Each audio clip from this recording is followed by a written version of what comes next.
Grace ran through the hospital corridors with her 5-year-old son crying in her arms after a playground accident. What she never expected was to come face to face with Jonathan, the man who had vanished from her life 5 years earlier, leaving her pregnant and alone. Now he was there as the doctor who would treat their son, a son he never knew existed. But the moment their eyes met, something shifted in the air between them. If stories like this touch your heart, please hit the like button, subscribe to the channel and let us know in the comments. Where are you listening to this story from? Your support is what keeps these emotional journeys alive. The sharp smell of disinfectant, mixed with the aroma of cold coffee from the vending machine, filled Grace's nostrils the moment she walked through the automatic doors of St. Andrew's Hospital. The constant sound of medical equipment, hushed conversations and hurried footsteps created that chaotic symphony she knew all too well, a melody that always made her remember moments she'd rather forget. Ben was crying softly against her neck, his small hands clutching tightly to her blouse, while Grace felt the weight of her 5-year-old son in her arms beginning to strain her muscles. But the physical pain was nothing compared to the anguish growing in her chest with each step she took toward the reception desk. "It's okay, sweetheart. Mommy's here. You're safe," Grace murmured in her son's ear, her voice filled with a tenderness that contrasted with the whirlwind of emotions she felt inside. "The doctor is going to take care of you, and soon we'll be home watching your favorite cartoons." The receptionist, a robust middle-aged woman with thick-rimmed glasses hanging from her neck on a gold chain, looked up with tired eyes from her computer monitor. Her red-painted nails clicked against the keyboard as she assessed the situation with the experienced gaze of someone who had seen it all in that emergency room. "What happened to the little one?" she asked, her voice professional but not without kindness. Grace took a deep breath, trying to organize her thoughts. "He fell at the school playground during recess. He slipped off the seesaw and hit his right arm on the ground. He's complaining of a lot of pain and can barely move it," she explained, adjusting Ben in her arms to show the injury site. "His teacher said he cried a lot when it happened, and I'm worried it might be a fracture." "I understand. We'll put him on pediatric priority," said the receptionist, quickly typing the information into the system. "Doctor Carter is available in the children's wing. He's one of our best pediatric orthopedists." While they filled out the basic paperwork, Grace observed the surroundings. The emergency room was moderately busy for a Thursday afternoon. Some families were waiting in blue plastic chairs, small children played with educational toys in a designated area, and the TV suspended from the ceiling was broadcasting a children's program at low volume. "Benjamin Hayes," called a tall nurse with grey hair pulled back in a perfect bun and a welcoming smile that immediately reassured Grace. Her name tag read, "Sandra, head nurse." "That's us," Grace responded, standing up with Ben still in her arms. "Hi there, champ," Sandra said, addressing Ben directly with that special voice experienced professionals develop for talking to children. "I heard you had an adventure at the playground today. Want to tell Nurse Sandra what happened?" Ben lifted his head from his mother's shoulder, still with red eyes from crying so much, but clearly interested in the nurse's gentle attention. "I was on the seesaw with my friend Tommy, and it rocked really hard. I flew far and fell on the hard ground." "Oh my, what a scare. But you were very brave coming here," Sandra praised, guiding them down the hallway toward the pediatric wing. "You know what else? The doctor who's going to take care of you is a specialist at fixing the arms of brave kids like you." The pediatric corridor was decorated with colorful drawings of animals and superheroes, in an obvious attempt to make the environment less intimidating for children. Grace noticed how Ben looked with curiosity at the drawings on the wall, temporarily distracted from the pain. "Here's your special spot," Sandra announced, opening the door to exam room 3. The room was cozy, painted light yellow, with a pediatric examination table covered by a sheet with colorful car prints.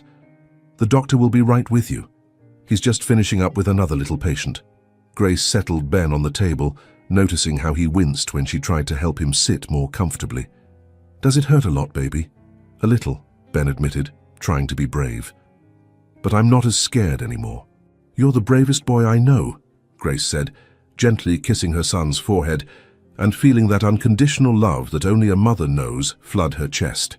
A few minutes later, they heard a gentle knock on the door, followed by a male voice asking, "May I come in?" "Of course," Grace replied, unconsciously smoothing her hair and checking that Ben was comfortable. The door opened slowly, and Grace felt as if the entire world had stopped spinning. There was Jonathan. Not the 24-year-old medical student she had met 6 years ago in college, with messy hair and simple clothes. This was a grown man, matured by time and experience.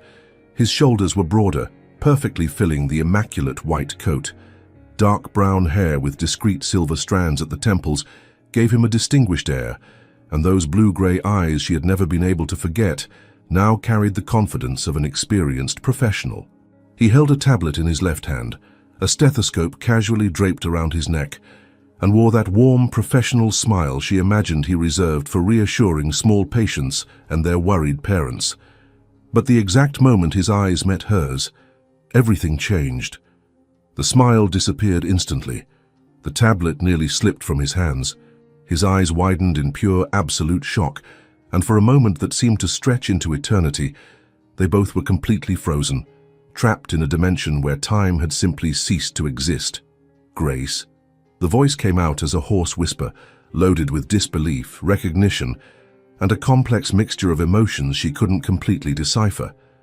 She felt her legs go weak, as if the floor had turned to jelly.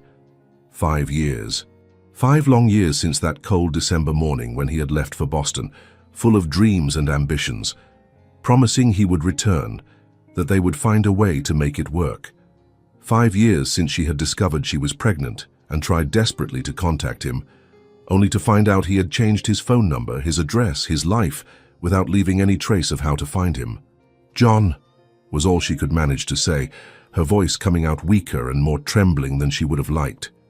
Ben, with that natural sensitivity children have for picking up on emotional tension, looked back and forth between the two adults, his green eyes shining with curiosity. "Mommy, do you know each other?" The child's innocent question served as a reality check for Jonathan, who finally managed to move, approaching the examination table with cautious steps, as if he were walking through an emotional minefield. His eyes, however, couldn't look away from Ben's face, studying every feature with an intensity that made Grace feel a chill in her stomach. And she knew exactly what he was seeing, his own eyes reflected in that 5-year-old boy's face. Jonathan forced himself to breathe deeply and regain his professional composure, even though he felt as if a hurricane had just devastated his entire inner world. He had been trained to handle medical emergencies, life or death situations, but nothing in his training had prepared him for this moment. "Hi there, champ," he said, addressing Ben with a voice that managed to sound surprisingly steady. "I heard you had an adventure at the playground today. That must have been pretty scary." Ben nodded gravely, as if he were reporting an event of extreme importance. "It was. I flew really far from the seesaw and made a huge noise when I hit the ground. The school lady got really worried." "I bet she did," Jonathan agreed, approaching the examination table and beginning his initial visual assessment. "Do you remember exactly how you fell? Which part of your body hit first?" While Ben detailed the accident with the seriousness of a child trying to be helpful, Jonathan couldn't stop observing him. It was impossible not to notice. The eyes were identical to his own, not just the blue-green color, but the almond shape, the way they sparkled when he spoke, even the small golden speck in the left iris that Jonathan saw in the mirror every day. The face shape was also familiar, the square jaw that would become more pronounced with age, the straight nose, the way one eyebrow arched slightly higher than the other when he was concentrating. It was like looking at a miniature version of himself. "I'm going to examine your arm now, Ben. It might hurt a little bit, but I'll be very careful, okay?" Jonathan said, his hands trembling almost imperceptibly as he began the gentle palpation. "Okay," Ben replied confidently. "You seem like a nice doctor." "Thanks, buddy," Jonathan murmured, trying to focus on the physical examination while his mind worked at maximum speed, calculating dates, trying to fit pieces of a puzzle he didn't even know existed. Grace remained silent, watching the interaction between the two with a mixture of fascination and terror. She could see Jonathan making the same mental calculations she had done 1,000 times over the past 5 years. She could pinpoint the exact moment when the pieces began falling into place in his mind. "How old are you, Ben?" Jonathan asked casually, while carefully testing the range of motion in the injured arm. "5. I'm turning 6 in March, Ben replied proudly. My mom said I'm going to have a party with chocolate cake and everything. Jonathan paused. March. He had left in May, almost 6 years ago, which meant that he looked up at Grace, and she saw the slow but inevitable realization taking shape in his expression. His pupils dilated slightly, his breathing became faster, and she noticed the jaw muscle tensing. Grace, he said quietly, can I speak with you in the hallway for a moment? Ben, you can stay here looking at these drawings on the wall, okay? I'll be right back. Ben waved absent-mindedly, interested in a colorful poster about hand-washing that featured cartoon characters. In the hallway, Jonathan gently closed the door and turned to Grace. His expression was a storm of emotions: shock, confusion, hope, fear, anger, all mixed together in an intensity she had never seen in him before. Grace, I need to ask you something, and I need you to be honest with me. His voice was controlled, but she could feel the tension behind every word. Is Ben my son? The silence that followed was deafening. Grace felt as if she was standing on the edge of a cliff, knowing that her next word would change everything forever. She had rehearsed this moment thousands of times in her mind, imagined different scenarios, different ways to tell the truth. But she had never imagined it would happen like this in a hospital corridor with her injured son just a few feet away. Yes, she finally whispered, the word coming out like a sigh carrying 5 years of secrets. Ben is your son, John. Jonathan stepped back as if he had been punched in the stomach. He leaned against the wall, one hand running through his hair in a gesture Grace recognized as his habit when he was extremely stressed. My son, he repeated, as if testing how the words sounded. I have a son.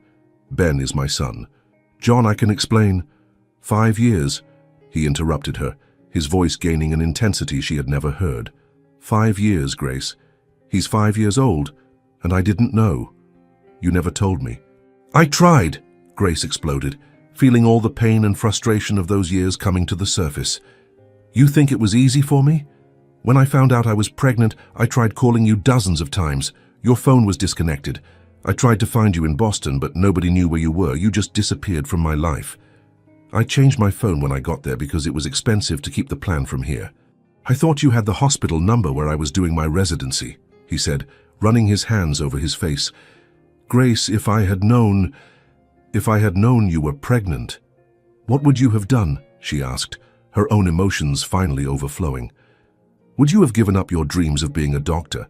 Would you have come back here and built a family you weren't ready for? I don't know, he shouted, then immediately lowered his voice, remembering where they were. I don't know what I would have done, but I would have done something. He's my son, Grace, my son. Tears began rolling down Grace's face.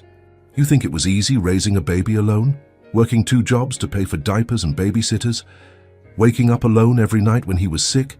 Explaining to him why he doesn't have a father like the other kids? Jonathan watched her cry, and she saw his anger slowly being replaced by something more complex, a mixture of regret, pain, and a tenderness she knew well.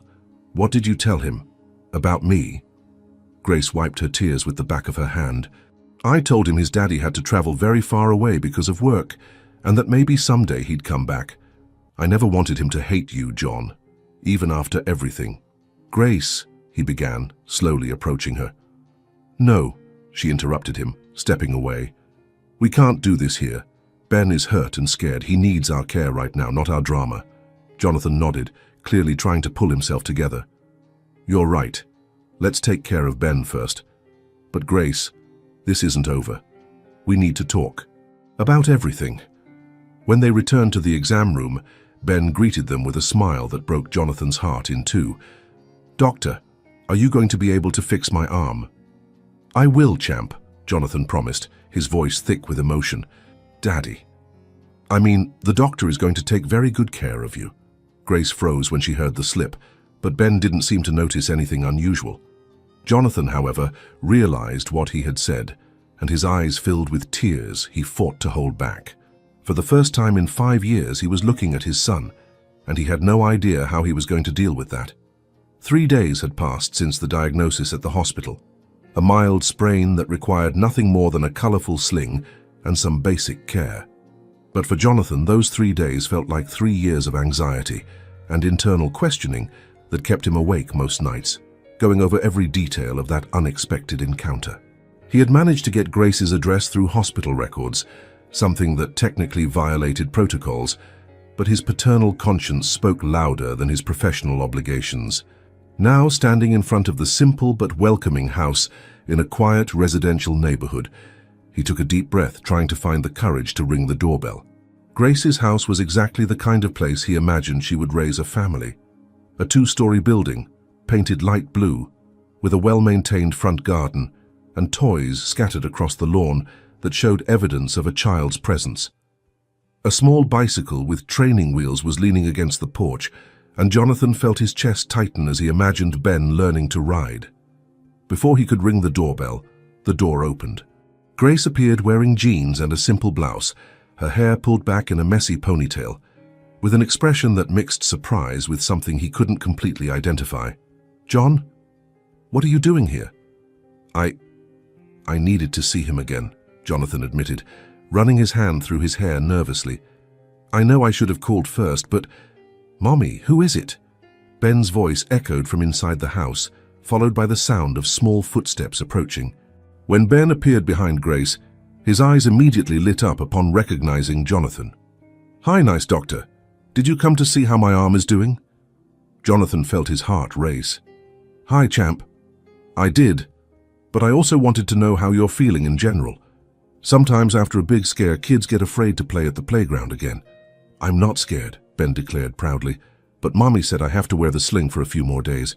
Grace looked between the two, clearly torn between protecting her son and allowing Jonathan to begin building a relationship with Ben.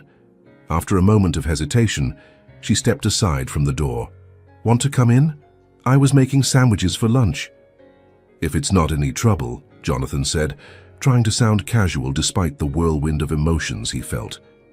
The inside of the house was even more welcoming than the outside. The walls were decorated with framed children's drawings, clearly Ben's artwork, and photographs of the two of them at various ages. Jonathan lingered looking at the photos, seeing his son grow up in images he had lost forever. Baby Ben in Grace's arms at the hospital, Ben taking his first steps, Ben blowing out birthday candles. "Did you make all these drawings?" Jonathan asked, pointing to a colorful gallery on the living room wall. "I did," Ben responded enthusiastically. "This one here is a dinosaur, this is a superhero, and this is me and Mommy at the park." "They're incredible. You're quite the artist," Jonathan praised sincerely, kneeling down to Ben's height. "Can I get a better look at this dinosaur one? I always loved dinosaurs when I was little." Ben's eyes sparkled with excitement. "Really? Which one's your favorite?" Jonathan pretended to think deeply. "I think the Tyrannosaurus Rex. And yours?" "Triceratops, because of the horns. They're like natural armor," Ben explained with the seriousness of a little paleontologist. Grace watched the interaction from the kitchen, pretending to be busy preparing sandwiches while actually paying attention to every word, every gesture, every facial expression from both of them. It was impossible to deny the natural connection between father and son, the way Ben came alive in Jonathan's presence, how their gestures mirrored each other without them noticing, how they seemed to share the same sense of humor. "Ben, how about you show your other drawings to Dr. Jonathan while I finish lunch?" Grace suggested. "You can just call me John if you want," Jonathan said quickly. "Dr. Jonathan is too formal for friends." "John is a cool name," Ben decided. "Come on, John, I'll show you my room." As Ben pulled Jonathan by his good hand toward the stairs, Grace felt a mixture of conflicting emotions. Part of her was relieved to see how naturally Ben reacted to Jonathan, but another part felt afraid that Jonathan would disappear again, afraid that Ben would get too attached, afraid of opening her own heart to possibilities that could result in more pain. In Ben's room, Jonathan was impressed with the organization and creativity. The walls were decorated with world maps, dinosaur books were perfectly arranged on a small bookshelf, and a collection of toy cars occupied an entire shelf. "Wow, what an amazing room! Did you organize all this by yourself?" Jonathan asked, genuinely impressed. "Mommy helps me, but I like to keep everything in the right place," Ben explained.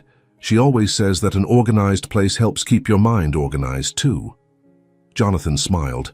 It was exactly the kind of philosophy Grace had always valued, practical but with substance. "Can I tell you a secret?" Ben said, lowering his voice conspiratorially. "Of course," Jonathan replied, leaning in to hear better. "Sometimes I dream that my dad comes back from his trip and comes to play with me. Mommy says he had to go very far away because of work, but that maybe someday he'll come back." Jonathan felt as if someone had squeezed his heart tightly. "And how would you feel if he came back?" Ben thought for a moment, his little green eyes, so similar to Jonathan's, lighting up. "I'd be really happy. I could teach him all the games I learned, and we could play soccer in the backyard, and I could show him how I can ride a bike now." "I'm sure he'd be very proud of you," Jonathan said, his voice thick with emotion. "You think so? Even though I'm still little? Especially because you're little. Parents are proud of their children no matter what age they are." When they came down for lunch, Grace had prepared ham and cheese sandwiches, apparently Ben's favorite, and fresh orange juice. The meal went surprisingly well, with Ben telling stories about school and asking curious questions about Jonathan's work at the hospital. "John, have you ever saved someone's life?" Ben asked, his eyes wide with admiration. "A few times," Jonathan replied modestly. "But you know what I discovered? Sometimes people also save our lives without even knowing it." Ben tilted his head, curious. "How so?" Jonathan looked at Grace before answering. "Sometimes meeting special people makes us want to be better people. That's also a way of saving a life."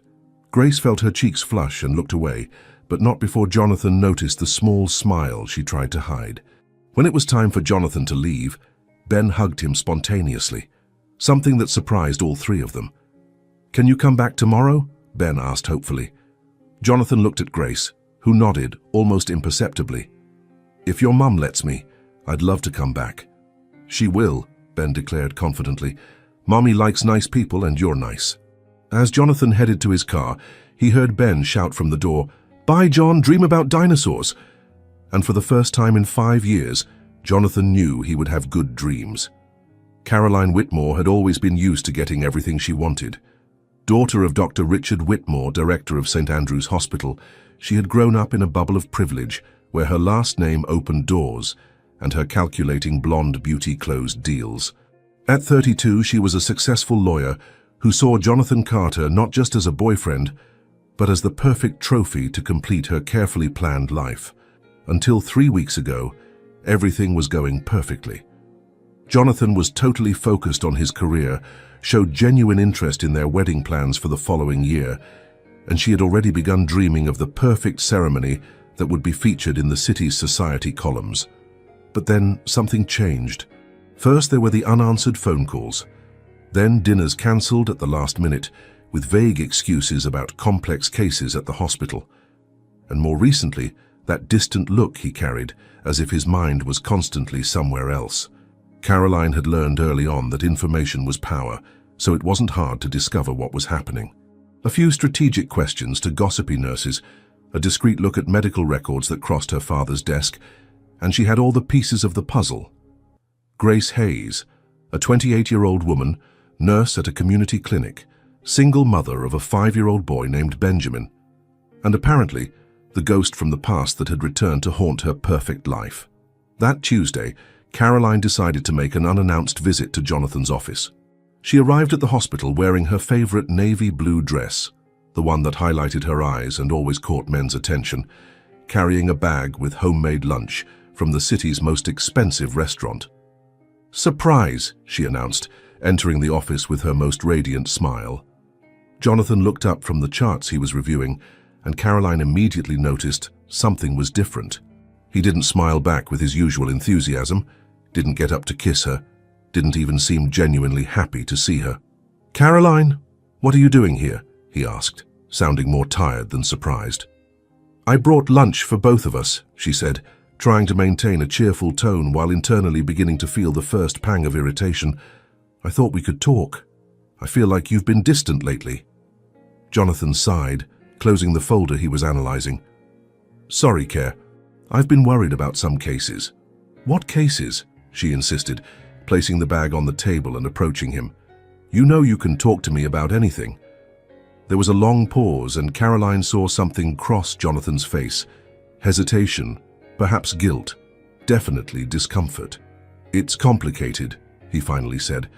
"Everything in medicine is complicated, John, but you never had problems sharing difficult cases with me before." Caroline sat in the chair across from his desk, crossing her legs elegantly. "Unless it's not really about medicine." Jonathan observed her for a moment, and Caroline realized he was evaluating how much to tell. This hesitation deeply irritated her. They had been dating for 2 years, had already talked about marriage, and now he was keeping secrets. "I ran into someone from my past recently," he finally admitted. "Someone I hadn't seen in years." "Ah," Caroline forced a smile, feeling her stomach tighten. "And this person is causing complications?" "You could say that." Caroline waited for him to elaborate, but Jonathan simply returned to looking at the papers on his desk. The message was clear. The conversation had come to an end.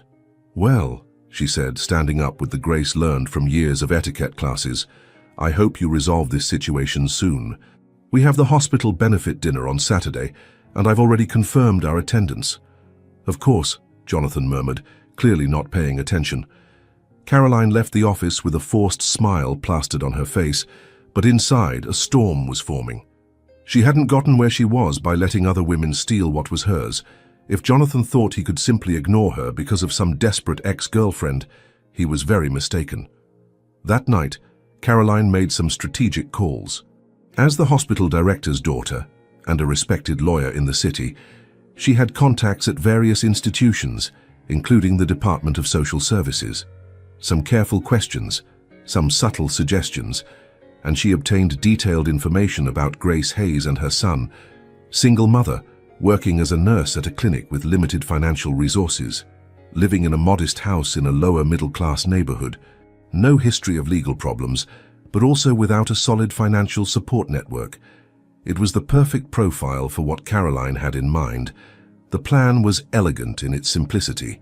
Caroline knew several people in the child protection system, including Margaret Foster, an ambitious social worker who owed some favors to the Whitmore family.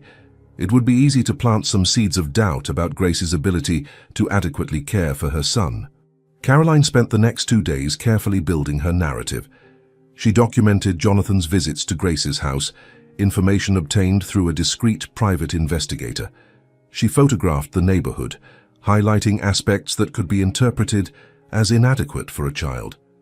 And most importantly, she created a detailed report alleging that she had witnessed concerning behaviors. The report was a masterpiece of subtle manipulation. Caroline claimed to have seen the child playing alone in the yard without adequate supervision. She mentioned concerns observed by neighbors about the mother's financial ability to provide adequate medical care. She included unconfirmed reports about the child frequently staying with different babysitters while the mother worked long shifts. Nothing in the report was technically false, but everything was presented in a way that painted Grace as a negligent and potentially inadequate mother. And most brilliant, Caroline presented herself as a concerned citizen who had discovered the situation through her volunteer work with children's charity organizations. Friday morning, Caroline personally delivered the complete report to Margaret Foster, along with a generous donation to the county's child protection program. "I hate having to do this," Caroline said, simulating perfect reluctance. "But when it comes to a child's safety, we can't ignore warning signs." Margaret leafed through the report with growing interest. "Are you certain about these observations?" "Unfortunately, yes," Caroline sighed, "and I'm willing to testify about everything I witnessed if necessary." "Well, this definitely justifies an investigation," Margaret declared. "I'll personally ensure this case receives immediate attention." When Caroline left the Department of Social Services office, she allowed herself a small smile of satisfaction. Grace Hayes had no idea what was coming her way, and Jonathan would soon discover that some battles simply weren't worth fighting. After all, Caroline Whitmore always got what she wanted, and what she wanted was her perfect life back, without interference from inconvenient ghosts from the past. The report would arrive at Grace's house Monday morning, brought by social workers armed with legal authority to investigate allegations of child neglect. And Caroline would be there with open arms to console him when everything fell apart. Because in the end, people always returned to where they felt safe. and Caroline intended to be the only safe place left in Jonathan's life. It was a grey Monday morning in October when Grace heard the doorbell ring at 9 o'clock. Ben was at school. She had just gotten home from her night shift at the clinic, and all she wanted was to take a hot shower and sleep a few hours before picking up her son. The last thing she expected to see when she opened the door were two people in dark suits holding official folders and serious expressions. "Grace Hayes?" asked the older woman, a lady with grey hair and metal-rimmed glasses. "I'm Margaret Foster from the County Department of Social Services. This is my colleague, James Patterson. May we come in? We need to talk with you about your son, Benjamin." Grace's world stopped. Her legs went weak, and she gripped the doorframe, trying to process the words she had just heard. "Social Services, about Ben. There must be some mistake," she said, her voice coming out shaky. "Unfortunately, there's no mistake," Margaret replied with a cold professional tone. "We've received a detailed report about possible neglect in your son's care. We're required by law to investigate all reports involving the welfare of minors." Grace felt like she'd been punched in the stomach. "Neglect? What do you mean neglect? I love my son more than anything in this world." "May we come in, Mrs. Hayes? It would be better to talk in private," insisted James Patterson, a tall man with an austere appearance. With trembling legs, Grace led them to the living room, her mind racing in circles trying to understand what was happening. The house was spotless, as always. She made sure to keep everything organized, not just for Ben, but because her mother had always taught her that a clean home reflected dignity, no matter how much money you had. Margaret pulled a thick file from her folder and began reading it. "According to the report we received, there are several concerns about Benjamin's living conditions and your supervision capacity." "What kind of concerns?" Grace asked, feeling growing anger mixed with fear. "Allegations that the child is frequently left without adequate supervision in the yard," Margaret read. "Concerns about your financial ability to provide appropriate medical care. Reports that Benjamin stays with different caregivers while you work long and irregular shifts." Grace felt tears of indignation burn her eyes. "This is absurd. Ben is never left alone without supervision. When he plays in the yard, I'm always watching him through the kitchen window. And about medical care. He has health insurance through my job, goes to all his regular checkups, is always well fed and cared for." "And what about the different caregivers?" James asked. "Ben stays with Mrs. Rodriguez, our neighbor, when I need to work nights. She's a 70-year-old lady who raised her own grandchildren for decades, or sometimes with my sister Sarah when she's available. They're always trustworthy people." Margaret continued flipping through the report. "There's also mention that Benjamin was recently taken to the emergency room for injuries, which could indicate inadequate supervision." "He fell at the school playground," Grace exploded, "in the presence of his teacher. Kids get hurt. That's part of growing up. I immediately took him to the hospital because I'm a responsible mother."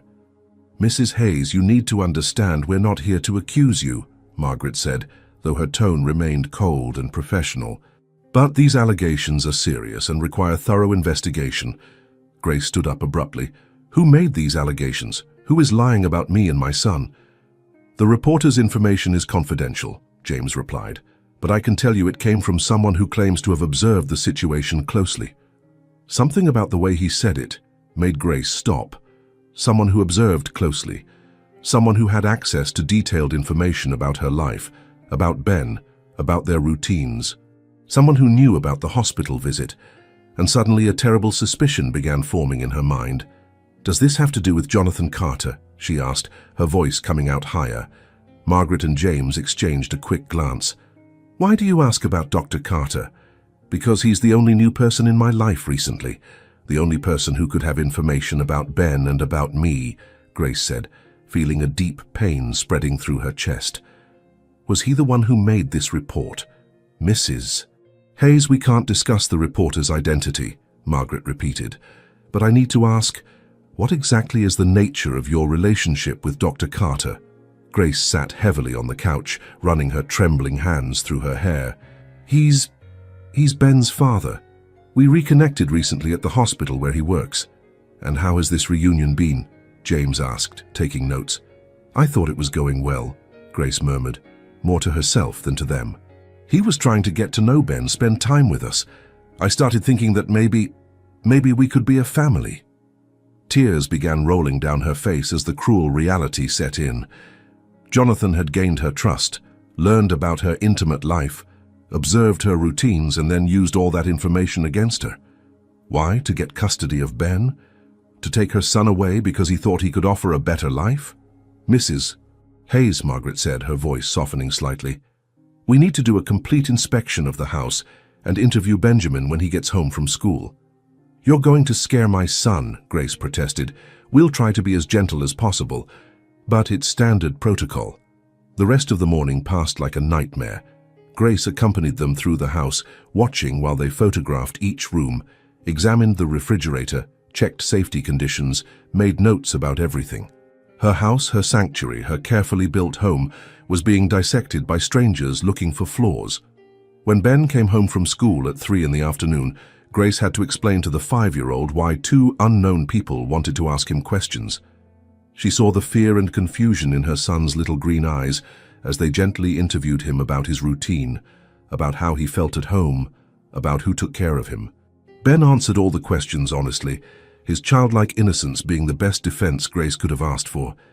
He talked about how Mommy always made breakfast before school, how they read stories together every night, how he felt safe and loved.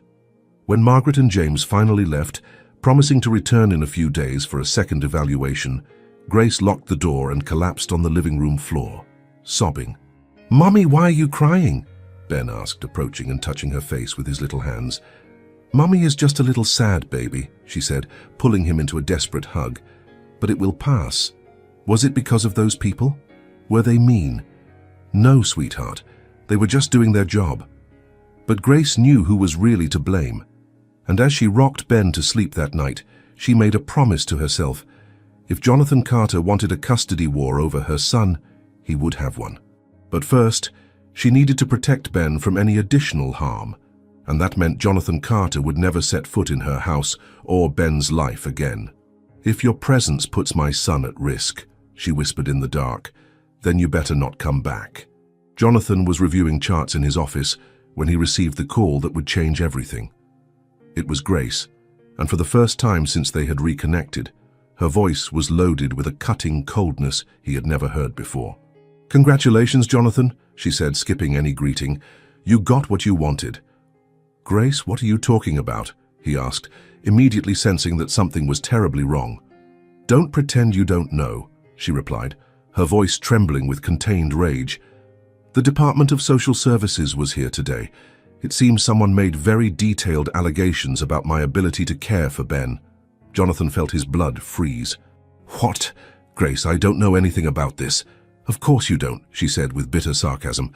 "It's just a coincidence that after weeks of you observing my house, my routine, my financial limitations, suddenly a detailed report about child neglect appears."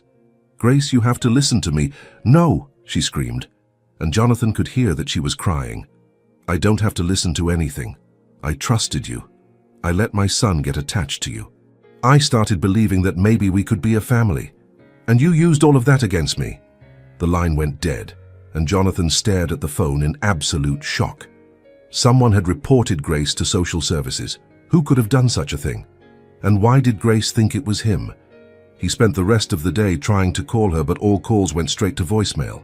When he tried to go to her house after work, he found all the curtains closed and no one answered the door, though he was sure she was inside. That night, Jonathan could barely sleep. His mind worked frantically, trying to understand who could have an interest in harming Grace. And then a terrible possibility began forming in his thoughts: Caroline. In the following days, Jonathan began paying more attention to details around him. Caroline had been strangely absent since the previous week, cancelling dates with vague excuses. When they were together, she made subtle questions about how that complicated situation was going that he had mentioned. And there was something in her eyes, a barely disguised satisfaction, that began to deeply disturb Jonathan. On Wednesday, he decided to test his suspicions. "Caroline," he said during dinner at an elegant restaurant she had chosen, "do you remember when I mentioned I had run into someone from my past?" She stopped chewing for a moment, her blue eyes becoming slightly more alert. "Vaguely." "Why?" "Well, the situation got even more complicated. "The person is facing some problems with the Department of Social Services," Jonathan said, carefully observing her reaction. Caroline put down her fork, and Jonathan caught a flash of something, satisfaction, cross her face before she assumed an expression of fake concern. "Oh no, how terrible," she said, but her voice sounded rehearsed. "What kind of problems?" "Allegations of child neglect," Jonathan replied, his eyes fixed on her face. Caroline made a disapproving sound with her tongue. "Well, if there are allegations like that, there's probably a good reason. The child protection system doesn't make accusations lightly." The coldness in her voice confirmed all of Jonathan's suspicions. "How do you know so much about the child protection system?" "Volunteer work," she replied too quickly. "I've always cared about children's welfare." That night, Jonathan pretended to accept Caroline's explanation, but internally, he was planning his investigation. He knew people in social services, had contacts in the judicial system, and if Caroline had really done what he suspected, he would find evidence. It took 3 days of discreet phone calls and some favors called in before Jonathan managed to speak with someone willing to share information. Margaret Foster, the social worker responsible for Grace's case, was a friend of one of his medical colleagues' families. "I can't discuss specific details," Margaret said during a careful phone conversation, "but I can say the report came from a source who identified herself as a concerned citizen, a respected lawyer who said she observed the situation through volunteer work." "A lawyer?" Jonathan asked, feeling his stomach turn. "Caroline Whitmore. Do you know her? She made a generous donation to our programs along with the report." Jonathan had to sit down. Caroline had not only reported Grace, but had also paid to give credibility to her lies. "Margaret," he said slowly, "you need to know that Caroline Whitmore is my girlfriend, and she has no legitimate volunteer work that would put her in contact with Grace Hayes or her son." The silence on the other end of the line was long and revealing. During the next 2 days, Jonathan worked methodically to gather evidence. He recorded conversations with Caroline where she made revealing comments about Grace's situation. He obtained phone records showing she had contacted several people in the social services system, and he discovered that the generous donation had been made the same week as the report. The most incriminating evidence came when Jonathan, suspecting that Caroline might have documented her own actions, gained access to her computer during a visit to her apartment. In the browser history, he found detailed searches about Grace, including her address, workplace, and even public records about her finances. But what really sealed Caroline's fate was a draft email she had forgotten to delete, detailing her plan to solve the Grace Hayes problem once and for all to a confidential friend. Friday night, Jonathan confronted Caroline at her apartment, arriving unannounced with all the evidence organized in a folder. "We need to talk," he said when she opened the door, his serious expression making her instinctively step back. "John, what happened? You look upset." "Sit down, Caroline," he ordered, and something in his tone made her obey without question. Jonathan placed the folder on the coffee table and opened it, revealing printouts of emails, phone records, and financial transactions. "You reported Grace Hayes to social services," he said, not as a question, but as a statement. Caroline paled but tried to maintain her composure. "I don't know what you're talking about. You lied to social workers, forged evidence, and used your position and money to try to destroy the life of an innocent mother," Jonathan continued, his voice gaining intensity. "And you know why? Because you were jealous. Because you couldn't stand the idea that I had a past that didn't include you. John, you don't understand." "You weren't just my girlfriend, Caroline," he said, standing up and facing her. "You almost destroyed my son's life." The word son hung in the air like a bomb that had just exploded. "Your son?" Caroline whispered. "Ben is my son," Jonathan confirmed. "And if you think I'm going to allow your lies to continue hurting my family, you're very wrong." Monday morning, Jonathan personally delivered all the evidence to Margaret Foster, along with a formal letter detailing Caroline's conspiracy. Within hours, the investigation against Grace was officially closed with a formal apology from the department. Caroline Whitmore would face her own investigations for making false reports and abusing the child protection system. Her father, Dr. Whitmore, was informed about his daughter's actions and forced to take disciplinary measures to protect the hospital's reputation. But Jonathan's victory felt empty. Grace still wasn't speaking to him, still believed he had betrayed her trust. And worst of all, Ben was suffering from the whole situation, not understanding why the visits from the nice doctor had suddenly stopped. Now Jonathan needed to find a way to prove his innocence and win back the trust of the woman he was beginning to realize he had never stopped loving. 6 months had passed since the revelation that changed all 3 of their lives forever. Winter gave way to spring, and with it came a gradual but profound transformation in the dynamics of the small family that was learning to know each other again. Jonathan had become a constant presence in Ben and Grace's lives, but in a careful and respectful way. He understood that trust wasn't something that could be recovered overnight, especially after everything Grace had been through. So he took his time, building solid bonds brick by brick, memory by memory. Saturday afternoons became sacred to them. Jonathan always arrived punctually at 2 o'clock, sometimes bringing materials for some creative project with Ben, other times simply to watch movies together on the couch. Ben flourished under the paternal attention, his grades at school improved, his confidence grew, and he began talking about the future with a security he had never shown before. "Daddy said that when I grow up, I can be a doctor just like him," Ben told his teacher, not realizing how the word daddy came out naturally for the first time. Grace observed these changes with a mixture of joy and apprehension. Part of her melted seeing her son finally having the father figure he had always wanted, but another part still held fear that Jonathan might disappear again, fear of allowing herself to love again, only to be abandoned once more. Jonathan, in turn, was going through his own transformation. For the first time in his adult life, he wasn't thinking only about his career. His priorities had changed completely. He began refusing extra weekend shifts, delegated administrative responsibilities to colleagues, and even considered a job offer at a smaller clinic in town, something that would give him more predictable and flexible hours.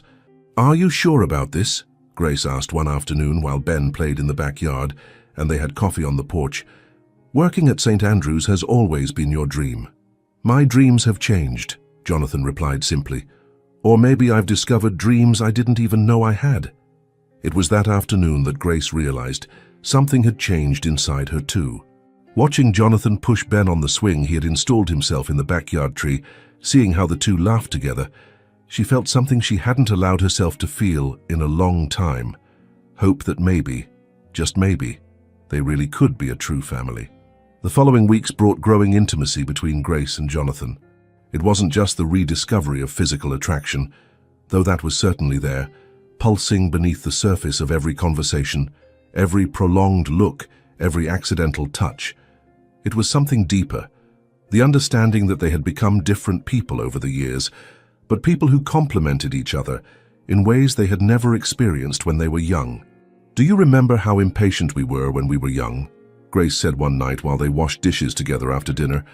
"We wanted everything immediately. And now we understand that the best things take time to build," Jonathan replied, his fingers brushing hers as he dried the plate she had just washed. It was at that moment that Grace turned to him, water still dripping from her hands, and Jonathan saw something in her eyes that made him stop breathing. "John," she said quietly. "Yes, I love you."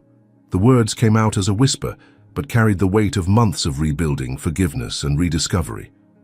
Jonathan set the plate aside and took her face in his hands, his thumbs wiping the water drops from her cheeks.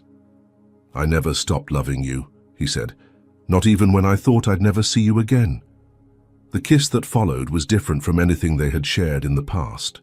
It was loaded with maturity, with knowledge of the difficulties they had faced, with gratitude for having found their way back to each other. 2 weeks later, Jonathan made a decision that had been maturing in his mind for months. He wanted to ask Grace to marry him, but he didn't want a grand or theatrical proposal. He wanted something true, simple, meaningful. He chose a quiet Sunday afternoon. Ben was in the backyard building a fort with the couch cushions, and Grace was in the kitchen making cookies, a domestic scene so perfect he wanted to preserve it forever in his memory. "Grace," he called, approaching her from behind as she stirred the dough. "Hmm?" she murmured, leaning back against his chest when he hugged her from behind. "I have something for you." "Another weekend project with Ben?" she joked. Because I'm still recovering from last week's science volcano. Jonathan laughed, but she noticed nervousness in his voice. No, it's not about Ben, it's about us. Grace turned in his arms, immediately noticing the tension in his expression. John, what is it? He took a deep breath and knelt right there on the kitchen floor, pulling a small velvet box from his pocket. The ring inside was simple, an elegant solitaire, not too big or showy, exactly the kind of thing Grace would wear. Grace, he began, his voice trembling slightly, I know our story hasn't been conventional. I know we made mistakes, that we lost time, that we hurt each other. Tears began forming in Grace's eyes. But I also know that what we have now is real. It's solid. It's built on honesty, forgiveness, and genuine love. And I know Ben deserves parents who choose to stay together every day, not just out of obligation, but out of true love. John, it's not an expensive ring, he admitted, smiling nervously, but it's real. It's the promise that this time I'm staying. It's the promise that I'll fight for us every day, that I'll be the father Ben deserves and the partner you deserve. Grace was openly crying now, and from the backyard they could hear Ben humming happily as he played. Grace Hayes, Jonathan said, his voice gaining firmness. Will you marry me? Yes, she whispered, then louder. Yes, of course, yes. When Jonathan slipped the ring on her finger, Ben appeared in the kitchen doorway, as if he had sensed something important was happening. Why are you crying? He asked worriedly. These are happy tears, baby, Grace said, pulling him into a hug. John asked to marry Mommy. Ben's eyes lit up. Does that mean we're going to be a real family? With the same last name and everything? If you want, Jonathan said, kneeling down to the boy's height. What do you think about being Ben Carter? Ben Carter, the boy tested. I like it. It sounds important. And as the three of them hugged there in the kitchen with the smell of cookies in the oven and the golden afternoon light streaming through the window, Grace knew that finally, they had found their way back home. The September sun painted the sky with golden and pink hues when Grace woke up on her wedding morning. It wasn't the grand ceremony many girls dream of during childhood. There was no imposing cathedral, hundreds of guests, or princess dress with an endless train. But as she looked at herself in the mirror of the simple room at the small country inn where she had spent the night, Grace knew she wouldn't trade this day for any Hollywood fantasy. The dress she had chosen was a soft champagne tone, reaching her knees with delicate lace sleeves, and a cut that made her feel elegant without being excessive. It wasn't the first wedding dress she had worn. She had never worn one before. But it was perfectly her. Practical, beautiful, and suitable for an outdoor ceremony where she planned to dance barefoot on the grass afterward. Mommy, you look beautiful, Ben exclaimed, entering the room already dressed in his little navy blue suit. He was carrying a small satin pillow where the rings were sewn on, a responsibility he took with the seriousness of a presidential mission. Thank you, sweetheart, Grace said, kneeling down to adjust his tie. Are you ready to be our official ring bearer? Super ready, Ben replied proudly.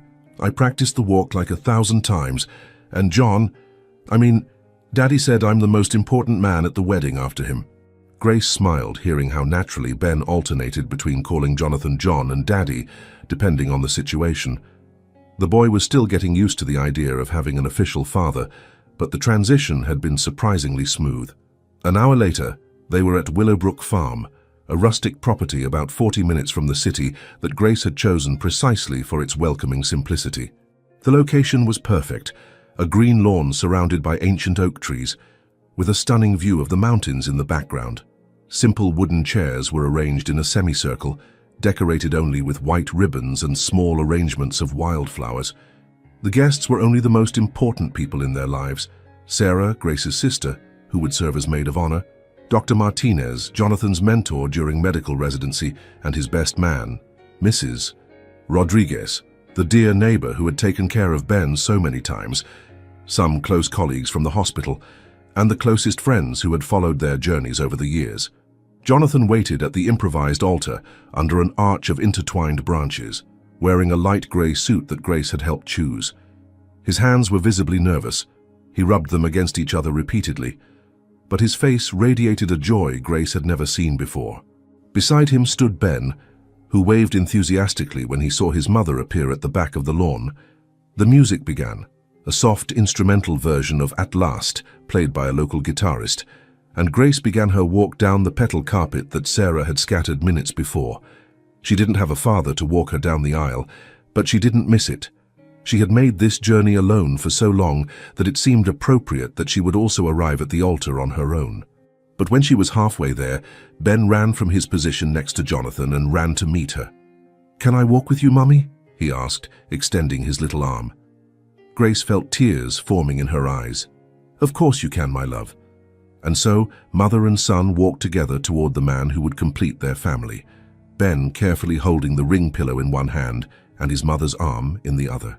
When they finally reached the altar, Jonathan extended his hand to Grace, but first knelt down to Ben's height.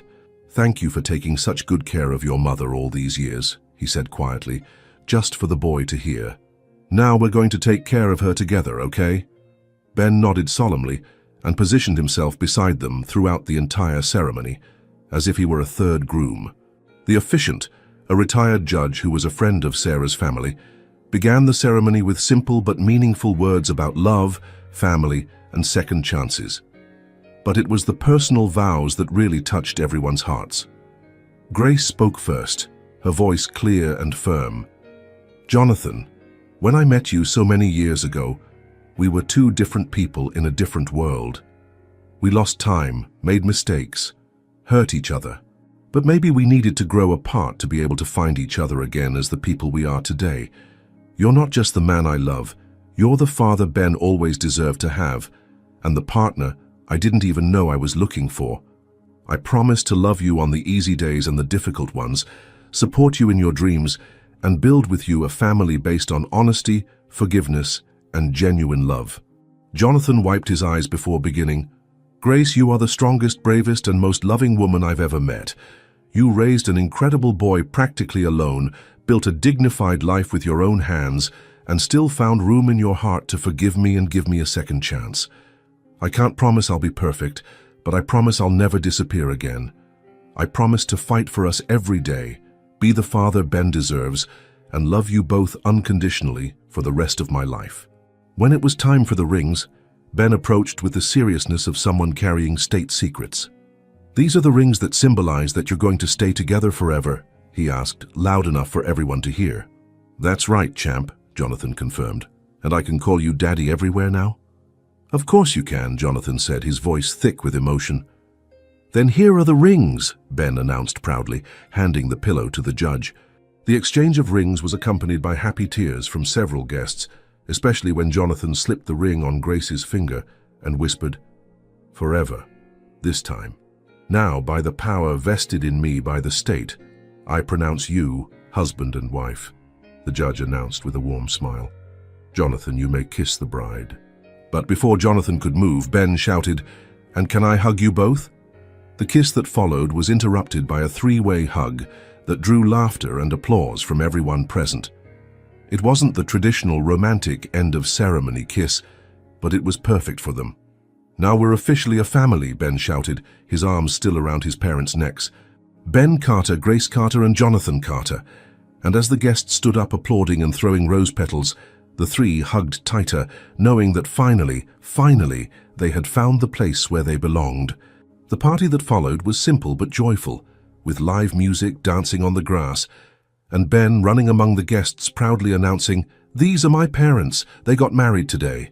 When the sun began to set, Jonathan took Grace and Ben in his arms for one last photo, and Grace knew this was exactly the happy ending she had always dreamed of. Not perfect, but real, built on solid foundations of love, forgiveness, and hope. 6 months after the wedding, the Carter family's life had found a perfect rhythm that none of them could have imagined during the turbulent days of the past. The house that once belonged only to Grace and Ben now breathed with the presence of a complete family. Jonathan's work shoes organized next to Ben's small sneakers at the entrance, family photographs scattered across the walls, and the constant sound of laughter echoing through the rooms. It was a typical March morning when Grace woke up to the aroma of pancakes coming from the kitchen. Going downstairs in pajamas and messy hair, she found the scene that had become one of her favorites. Jonathan wearing an apron, teaching Ben how to flip pancakes on the stove, both covered in flour and laughing. "Daddy, mine came out crooked," Ben complained, looking at the deformed pancake in the pan. "Crooked, but made with love," Jonathan replied, messing up the boy's hair. "And those are always the tastiest ones." "Good morning, family," Grace said, approaching to kiss Ben on the head first, and then Jonathan on the lips.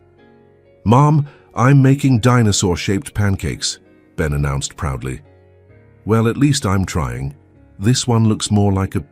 What do you think it looks like, Daddy?" Jonathan pretended to seriously analyze the culinary creation. "Definitely a brachiosaurus. See the long neck here." Grace laughed, observing how Jonathan always found a way to turn even Ben's failures into something special and encouraging. It was one of the things that most impressed her about how he had completely embraced fatherhood, not just the easy and fun moments, but also the constant patience that being a father required. "And what time do you need to leave today?" Grace asked, serving orange juice for all three. "Not too early," Jonathan replied with a smile that still surprised her.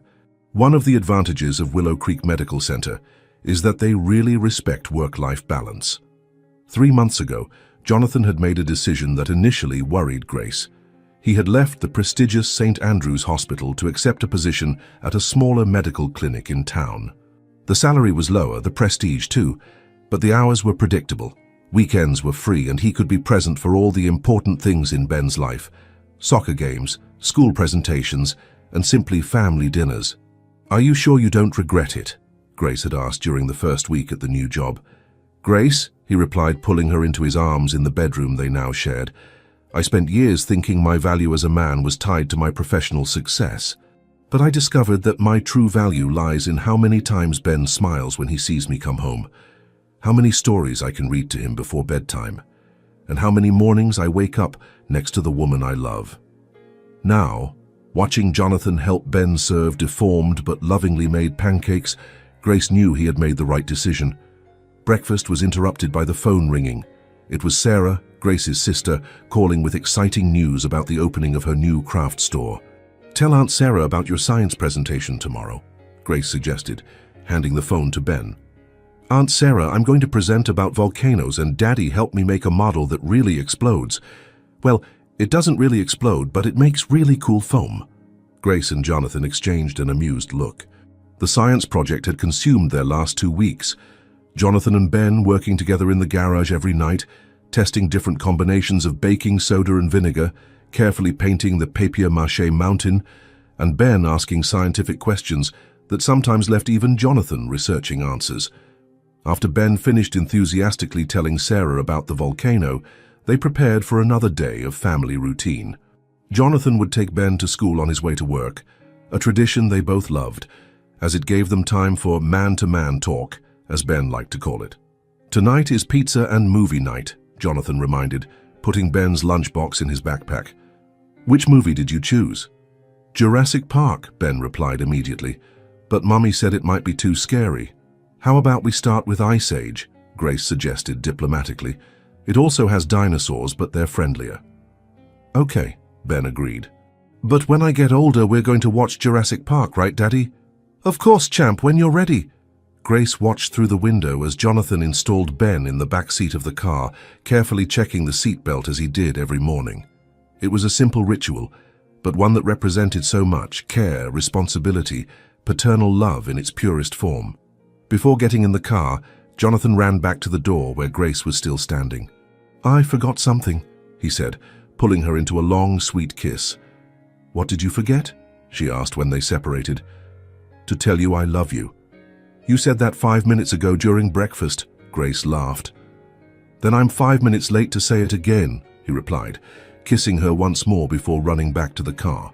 Grace stood at the door waving until they disappeared around the corner, then went back inside the house that now felt complete, in a way she never imagined could be possible.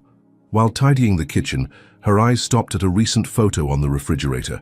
The three of them at the park last weekend, Jonathan teaching Ben to ride a bike without training wheels. Ben was laughing. Jonathan was running alongside the bike with his hands ready to hold on if necessary. And Grace had captured the exact moment when Ben realized he was pedaling alone for the first time. It was a perfect metaphor for their lives now. Ben learning to trust, to fly solo when necessary, but always with loving parents running alongside, ready to support when needed. The phone rang again. It was Jonathan. "I forgot to tell you," he said, and Grace could hear Ben humming in the back seat. "Ben wants to know if he can invite Tommy for a sleepover on Saturday. Something about showing each other their volcanoes." "Of course," Grace replied. "But you know that means we'll have two 6-year-old boys talking about dinosaurs until 2 in the morning, right?" "I don't mind if you don't mind," Jonathan said. "Actually, I'm looking forward to it. I've never had the experience of being the dad who supervises sleepovers." Grace smiled, looking out the window at the yard where Jonathan had installed a swing in the tree, built a tree house with Ben, and planted a small garden where they grew tomatoes and herbs together. "John," she said quietly. "Yes? I love you too, and thank you." "For what?" Grace thought about everything. For the second chance, for Ben having a father, for her finding a mature and real love, for discovering that happy endings really existed, but weren't like in fairy tales. They were better because they were real. "For staying," she said simply. And actually, maybe this story never had a happy ending. Maybe it was always about a new beginning. In the end, Grace and Jonathan discovered that true love isn't about perfect timing or ideal circumstances. It's about choosing to stay, even when it's difficult. It's about building a family not just with blood, but with forgiveness, patience, and constant presence.